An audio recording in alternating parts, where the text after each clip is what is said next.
Rain drummed against the chrome as the garage door slowly lifted. A widow appeared in the opening, trembling, with 2 children clutching at her coat. She extended a delicate gold ring, her fingers shaking uncontrollably.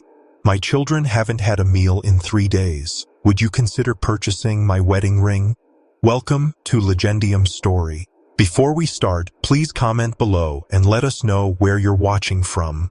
If this story resonates with you, please like and subscribe to this channel so you won't miss another story of resilience and brotherhood.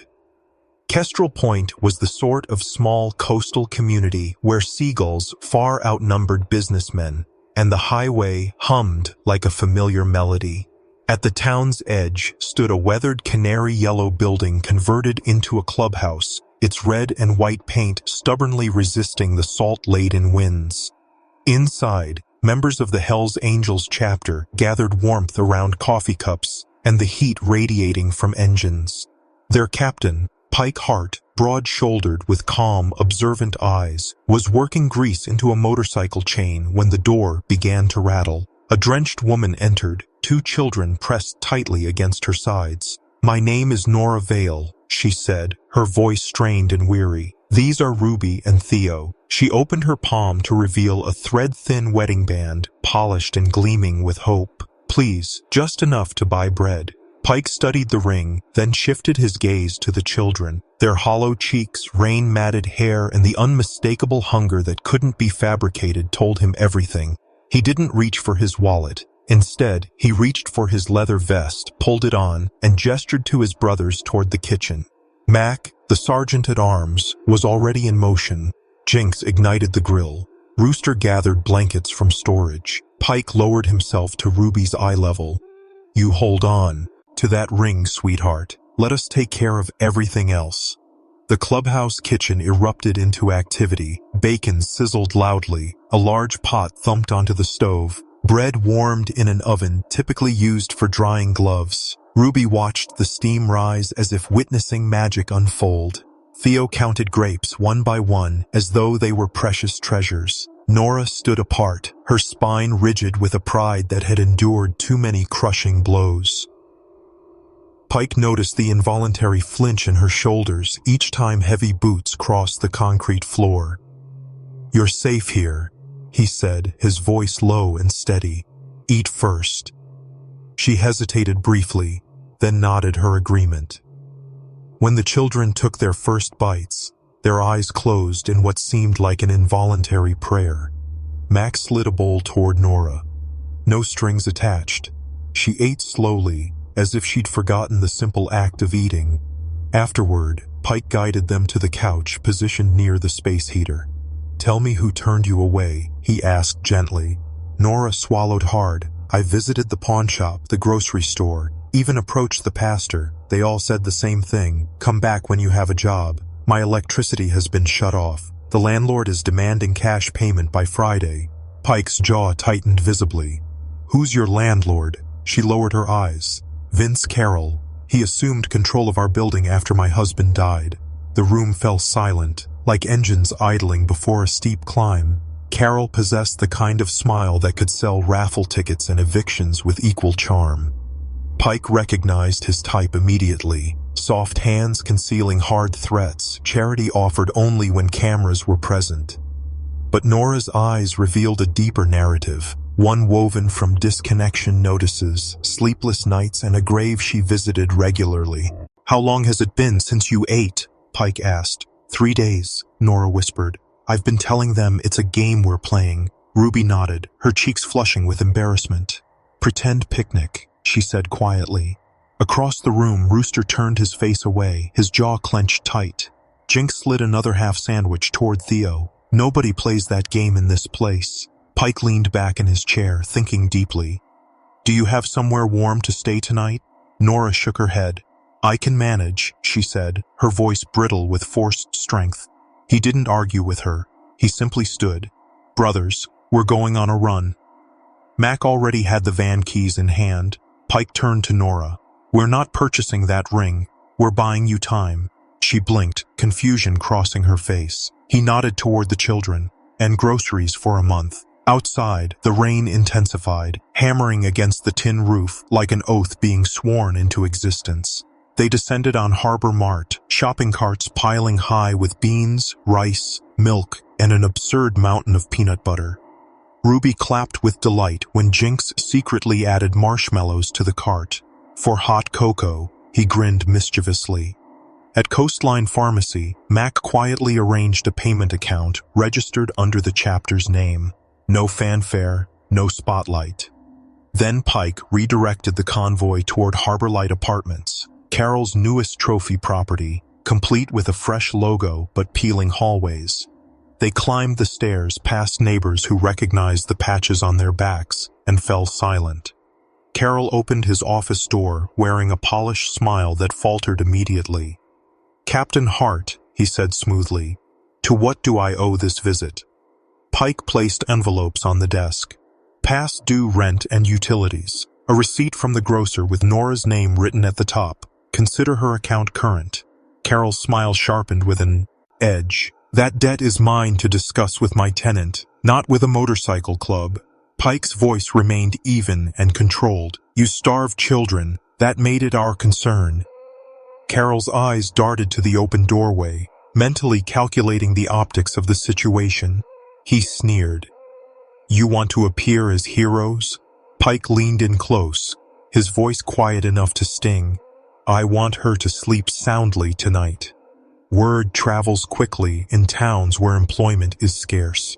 By dusk, patrons at Garnet's diner were already whispering about it.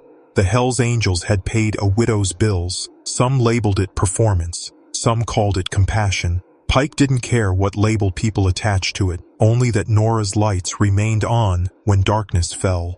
They hauled boxes up to her apartment. The children unpacked cereal boxes as if they were winning trophies. The refrigerator hummed back to life. Nora stood in the doorway, that wedding ring still clutched in her palm, her eyes glassy with relief and disbelief competing for dominance. "I don't know how I can ever repay you." "You don't," Pike said gently. "You simply live." He inspected the locks, examined the windows, checked the smoke alarm. At the threshold, a figure filled the hallway. Vince Carroll, his cologne as loud as his expensive shoes. "This spectacle ends immediately," he said, his voice bright with venom. "You don't make the rules in my building." Pike positioned himself between Carroll and the family. "I don't need to make rules. I have a line I won't cross." Carroll smirked toward Ruby and Theo. "Lines have a way of blurring." Pike's stare remained unwavering. "Not when hungry children are involved." Behind him, the angels formed a line in the hallway like a shield constructed of leather and rain. Night deepened, bringing a slick wind off the water that caused the neon sign at Harborlight to flicker erratically. Pike stationed 2 brothers at the stairwell and positioned one near the parking lot, their cooling engines like watchful guard dogs. Nora tucked the children into their beds, whispering a prayer that sounded more like an exhale of relief. When she opened the door again, Pike stood there, his hat brim dampened, his eyes kind. "We'll remain outside until dawn," he said. "Sleep now." She nodded, her fingers brushing against the ring she had refused to sell. Downstairs, Carol reappeared accompanied by a clipboard smile and 2 bulky maintenance workers. "Routine inspections," he announced cheerfully. Rooster shifted his weight, blocking the hallway entrance. "Routine inspections conclude at midnight." Carol's grin thinned considerably. "Do you boys want trespassing charges filed?" Pike stepped forward, his voice quiet enough to carry weight. "You file those charges, and we file reports about your code violations. Blocked exits, faulty alarms, mold hidden behind 4 separate units." Carol blinked in surprise. He hadn't anticipated documentation. Mac raised his phone, photos queued and ready. "Test us." The maintenance workers visibly wilted. Carol retreated with promises even he didn't believe. Upstairs, a kettle began to whistle. In the parking lot, chrome gleamed like a promise fulfilled. Morning pulled the town into wakefulness. Gulls argued overhead. A fairy horn moaned through the fog. Ruby padded into the kitchen to discover pancakes stacked like a miracle had occurred. Jinx wore a paper crown that Theo had fashioned from grocery bags. Nora smiled despite the worry still lodged beneath her ribs. The knock arrived at 9 o'clock. 2 police officers and a man in a navy blazer carrying a clipboard stamped with Crescent Community Aid. "Ms. Vale," he began smoothly, "we've received reports of minors in unsafe proximity to criminal elements." His eyes slid deliberately toward the patches. Ruby shrank behind Nora's leg. Pike spoke first, his voice steady. "We're the ones who provided them with food." The aid worker clicked his pen. "Optics matter significantly." Nora's voice discovered steel. "Optics didn't keep my electricity running." She raised the ring. "They told me to keep this. They settled my bill." The younger officer, freckled and uncertain, shifted his weight uncomfortably. Pike handed over receipts and pharmacy account forms, a letter from the school counselor that Jinx had quietly collected. Mac added time-stamped hallway surveillance videos. The aid worker's smile curdled. "We'll conduct a review." He departed with considerably less certainty than he'd arrived with.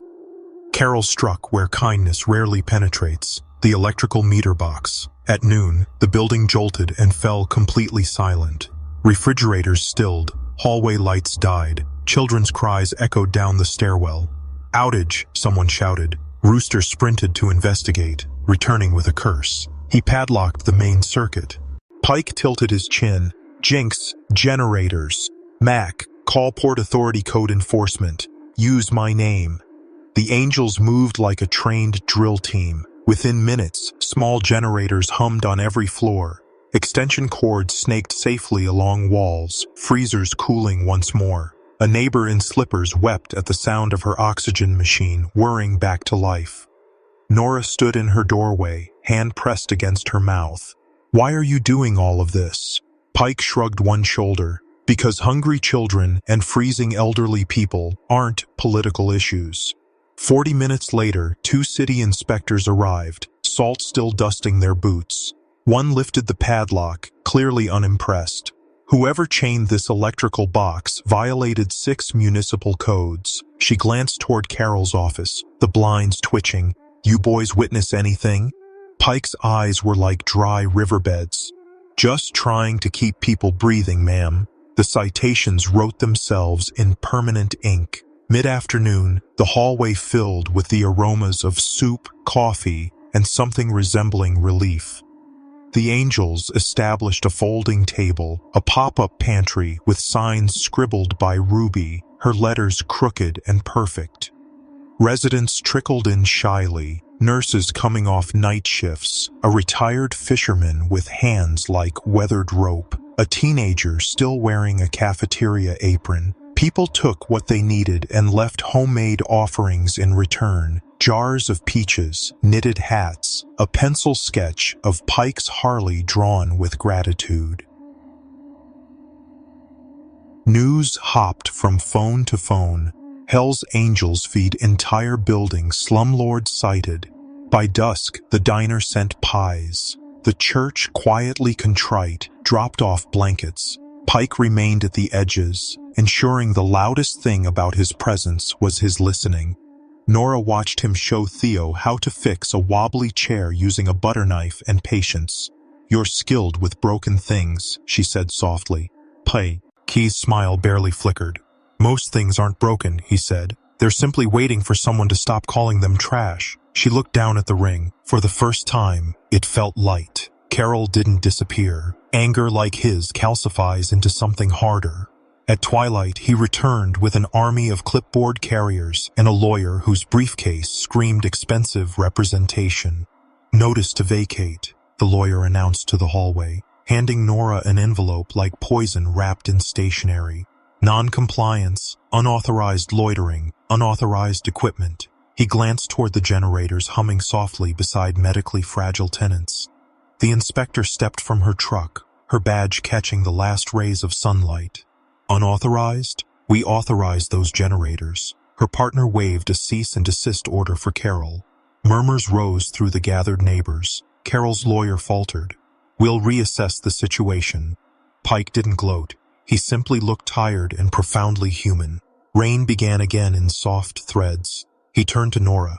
"You don't owe us anything." She swallowed hard, her eyes bright. "I owe you dinner." She lifted her chin with determination. Tomorrow evening, my place, real food. Pike hesitated, then nodded once. We'll bring dessert. Ruby tugged at his sleeve. Chocolate. Jinx saluted solemnly. A strategic quantity. Outside, Kestrel Point's streetlights blinked on, and for one slim, sacred moment, the old coastal town felt like a place where decency wasn't merely a legend. It was simply what you did next. The following morning broke soft and golden, the kind of light that forgives everything. Pike rolled his Harley into the courtyard, its chrome reflecting the early sun. The air carried the scent of wet asphalt and brewing coffee. Nora leaned on the balcony railing, apron tied around her waist, her children peering beside her. "I thou, you didn't ride before breakfast," she teased. Pike smirked. Special occasions warrant exceptions. Below, Mac and Rooster unloaded crates of donated provisions. The word had spread throughout the community. Local farmers sent fresh produce. A bakery offered bread. The once empty courtyard buzzed with energy like a street festival. Ruby helped ladle soup into bowls. Theo distributed bread rolls like they were medals of honor. "They'll talk, you know," Nora murmured as Pike joined her at the railing. He shrugged casually. "Let them. Talking means they're paying attention." She smiled faintly, her voice softening. "You've accomplished more for this building in 2 days than the city council managed in 10 years. Pike's gaze drifted to her children laughing below. "We just show up, that's the entire trick." The sun climbed higher, its light glinting off leather and polished steel. For the first time in years, Kestrel Point sounded genuinely alive. By noon, the mayor's aide arrived with a camera crew in tow. "Community partnership," he announced grandly, adjusting his tie. A shining example of cooperation between citizens and civic leadership. The angels stood silently behind Pike, arms crossed, thoroughly unimpressed. Nora's jaw tightened when the aide reached for her shoulder, referring to her as our brave single mother. Pike's voice cut through the artificial noise. "She's not a headline. She's a human being." The camera swung toward him. He didn't flinch. "We don't want recognition. Just keep the electricity running. Repair the leaks and stop pretending poverty is a public relations problem." The aide's smile cracked visibly, but the cameraman continued recording. Later, the clip hit social media. "Biker scolds City Hall." Within hours, comments flooded in from veterans, single parents, strangers across multiple states calling it authentic leadership. Donations reached 5 figures. Nora stared at her phone, stunned. $10,000 already. Pike exhaled a half laugh. "I guess people were waiting for someone to genuinely mean it." Outside, children raced their scooters through puddles, splashing water that caught sunlight like miniature halos. Hope had become contagious. That evening, the diner owner, Mrs. Landon, all red curls and stubborn heart, closed early and turned her establishment's focus toward harbor light. "Feed the angels," she declared, carrying trays laden with ribs and cornbread. Locals followed her lead. A fisherman brought beer. A nurse contributed casseroles. Even the pastor arrived with pie. Tables materialized from nowhere. Laughter echoed off brick walls. Ruby danced barefoot, holding a sparkler someone had discovered in storage. Nora watched from the steps, her children full and fearless once more. Pike sat across from her, his plate untouched, his eyes tracing the crowd. "Not bad for a bunch of outlaws," Rooster joked. Pike smiled faintly. "The world only remembers what you accomplish, not what they labeled you." When Nora brought him pie, he shook his head. "You and those kids created this." She sat beside him. "No," she whispered. "You reminded them how." Around them, the courtyard glowed with neon signs, fairy lights, and chrome reflections. For one evening, the world forgot which side of the tracks it occupied. The air itself seemed to breathe more softly, as if the entire town exhaled simultaneously. The peace lasted until headlights carved through the night like blades. A sleek black sedan rolled to a stop at the curb. Carol again, his arrogance intact but his smile brittle with strain. He stepped out alone this time. "You think you've won something?" he sneered, his hands trembling despite the smirk. Pike rose slowly, the crowd falling into silence. "There's no winning involved," Pike said. Just people living their lives. Carol scoffed, waving a document. Court order, buildings condemned. You'll all be gone by Friday. Gasps rippled through the assembled crowd. Nora's hand flew to her mouth. Pike accepted the paper, scanned it, then looked up, completely unshaken. Interesting thing, he said. Condemned properties require official inspections. The fire marshal's already conducted his. You'd be aware of that if you hadn't bribed the wrong clerk. Carol's face drained of color. What are you talking about? Rooster tossed down a folder. Photos, invoices, emails, every scam you've executed, sent to the county and your investors. You might want to locate a lawyer who works night hours. Carol stammered, his rage collapsing into visible fear. As he stumbled back toward his car, the engines surrounding him revved in unison. Soft, low thunder rolling across wet pavement. Rain began again, light initially, then steady. A baptism for what the town had transformed into. Pike stood by the railing, soaked but motionless. Nora joined him, her umbrella forgotten. What happens now? She asked quietly. He turned toward her, rain streaming down his face.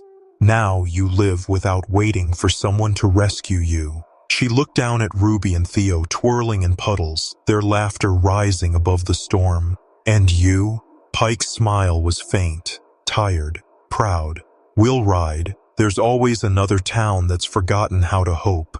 She reached for his hand before she could stop herself. Then you'll come back. He didn't make a promise, but his eyes communicated enough. The roar of motorcycles filled the street, a choir of engines, steel and devotion. The angels rolled out of Kestrel Point, taillights bleeding red into the rain. Neighbors lined the sidewalks, waving through the mist. Ruby shouted, "Thank you!" her voice carrying far into the night. Pike glanced once in his rearview mirror.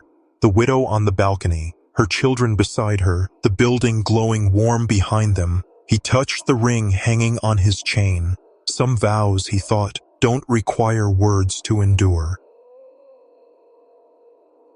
2 weeks. Later, news of the Harbor Light shelter spread far beyond Kestrel Point. Headlines called them the Angels of Harbor Light.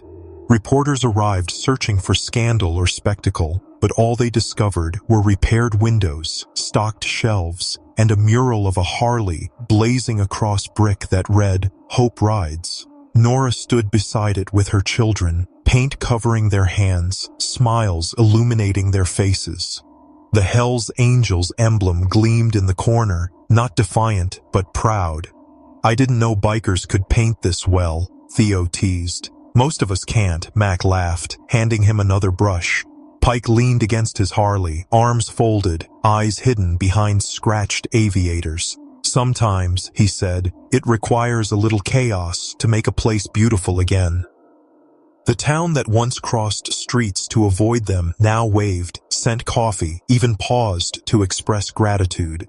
The sheriff himself visited, not to issue warnings, but to shake hands. Peace had finally settled over Harbor Light, rough but honest. Yet deep in Pike's chest, the old restlessness stirred once more, the road calling like an old friend whispering, "Not finished yet." That evening, as the last sunlight bled across the sky, Nora stepped outside carrying 2 steaming mugs. She handed one to Pike. "They've initiated a donation drive," she said quietly, "for widows, single parents, people like me." Pike took a slow sip, the steam curling against his scar. "You made that happen." She shook her head. "No, you did." He looked at her, steady and calm. "We just reduced the noise long enough for people to hear their better selves." The wind brushed a loose strand of hair across her cheek. "You sound like a preacher sometimes," she said softly. Pike's chuckle was low, gravel warm. "No, just a man who's witnessed what happens when people forget mercy." A long silence followed, crickets chirping, distant tools clinking in the garage. Finally, she asked, "Are you leaving soon?" He glanced toward the road stretching into dusk. Convoy rides north at sunrise. Her lips parted, half gratitude, half ache. Then, "Thank you." "Don't thank me," he said, quiet as an oath. "Keep building. That's the real fight." Dawn arrived gentle, gold light spilling between clouds. The Hell's Angels lined up in formation, chrome and thunder glinting like a cathedral on wheels. Nora's children stood barefoot on the curb, holding handmade signs. "Thank you, angels." Ruby waved a paper flag. Theo held up his drawing, a motorcycle with wings. Pike mounted his Harley, leather-worn and shining. "You sure you can handle the quiet?" Mac shouted. Pike smirked. "Quiet never lasts." Engines roared to life, the sound rolling through the valley like a living heartbeat. Neighbors lined the streets, shopkeepers, farmers, children clutching stuffed animals. Pike slowed near the shelter. Nora stood on the steps, one hand on her heart, one raised in farewell. For a heartbeat, their eyes met. No words, no promises, just two souls who'd witnessed the worst and still chose light. He revved once, deep and reverent, and led his brothers down the open road, leaving behind only the scent of rain and the echo of thunder. As the town faded in his mirrors, Pike felt the wind clean against his face. Mac pulled alongside him, shouting, "You think she'll be okay?" Pike nodded, eyes fixed ahead. She was always okay. She just needed someone to remind her. They rode onward, steel and loyalty in motion. "What's next, boss?" Rooster asked. Pike smiled faintly. Wherever someone's still fighting alone, the others didn't question it. They simply rode harder. Back in Kest, Real Point, the shelter's porch lights burned late into the night. Nora sat by the window, her children asleep in her arms. A new sign hung above the door. "Everyone eats." Weeks later, a small package arrived. No return address, just a red wing stamped in wax. Inside was a silver pendant shaped like a winged wheel, 10 crisp $100 bills, and a handwritten note. "For the next family that knocks on your door, hungry, keep the fire burning. P." Nora pressed it to her chest, tears welling. Ruby asked, "Is he coming back?" "Maybe not," she said softly, watching sunlight catch the mural until it glowed like flame. "But men like him never truly leave." That night, someone swore they heard engines in the wind, faint, fading, but steady. Maybe it was wind, maybe it was a promise kept. If you believe kindness still rides among us, subscribe, like, and ring that bell, because somewhere out there, an angel's already on his way.